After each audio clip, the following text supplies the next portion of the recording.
It's just so beautiful here. The grounds are beautiful and peaceful. It's just so peaceful here. In its own separate little world, you're surrounded by woods on all sides. I love walking in the woods. My father and I spent every Sunday afternoon we'd go for a walk. My name is Jane Jackson Eames, and I've lived here since I was 11 and a half years old. I'm Shirley Jackson Reitzel. I'm the daughter of Shirley and Tommy Jackson, who lived here after my grandmother died. It's a museum, really. You know, it's been kept in very good shape because it is a historic place. My name is Tom Jackson. I've lived here off and on most of my life. I guess I first lived here when I was 2 years old. It was my grandparents' house at that time. Mr. Mount is the one who built the house. He was a banker, the first banker in Ponchatoula, and he built this house in 1915, and he had a kind of a post-Civil War plantation, basically. He raised strawberries. There was a sugar cane mill and also a blacksmith shop. When he owned it, originally it was 300 acres, and it would stretch from Ponchatoula Creek to Yellowwater Creek. To my understanding, that was how they brought the sugar cane to the little sugar mill that was back there.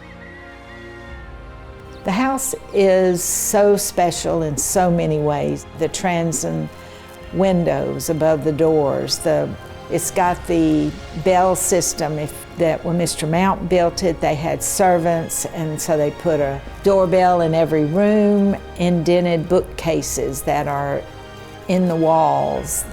There's a real bank vault downstairs that you can walk into. Mr. Mount had a running plantation here. That was, I'm sure, where he must have brought his payroll for the people that he paid. He was apparently pretty wealthy. There's a story about Mr. Mount and his 2 young daughters that were kidnapped by Bonnie and Clyde. The law officers from Ponchatoula were after them, and they had a blockade. Bonnie and Clyde were blocked, so they jumped out and ran into the woods, and Mr. Mount and his girls were unharmed. The house has so many things from the past. You know, it is historic. It's on the historic registry. It's over 100 years old. I think in 2015 it was 100 years old. We've had quite a few weddings here, and it makes a great event center. It would be a wonderful place as a bed and breakfast, or as a wedding venue, or an events venue. The architecture is in a Spanish arts and craft style.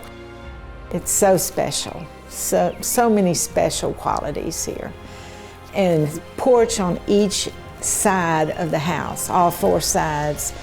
And they would sit here and they would just have some coffee and eat some kind of cake. My mother also liked to bake. A little Sunday afternoon tea party, I guess you'd say. It's just absolutely gorgeous and peaceful.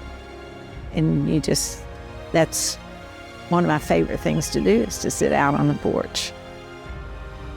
If I was going to describe this place with one word, I guess it would be secluded. Magnificent. Exceptional. It's just a place like no other.